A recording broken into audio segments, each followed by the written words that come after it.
कुरुंदवाड माळ भागात online game 3 ते 4 ठिकाणी चालू आहे व पानपट्टीतील मटक्याचा खेळ चालू आहे।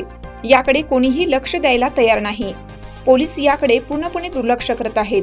तरुण पिढी या ऑनलाईन गेमच्या जाळ्यात अडकली आहे। मोबाईलमध्ये गेम डाउनलोड करून घरातही खेळणाऱ्यांची संख्या वाढू लागली आहे।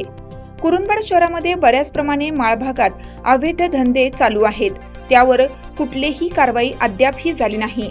ऑनलाईन गेम खेळावा व मटका खेळावा तर कुरुंदवाडमध्ये असली आपलातून चर्चा खेळाडूंमध्ये होत आहे। यावर कारवाई कधी होणार असा प्रश्न आता सर्वसामान्य जनतेला पडला आहे। याचा आढावा घेतला आहे शिरोळ तालुका प्रतिनिधी आतिक पटेल। चालू घडामोडींचे अपडेट्स जाणून घेण्यासाठी आपल्या हिरकणी न्यूज चॅनलला सबस्क्राइब जरूर करा, लाईक करा, कमेंट करा आणि शेअर करा। बेल आयकॉनवर प्रेस करा आणि नोटिफिकेशन्स मिळवा।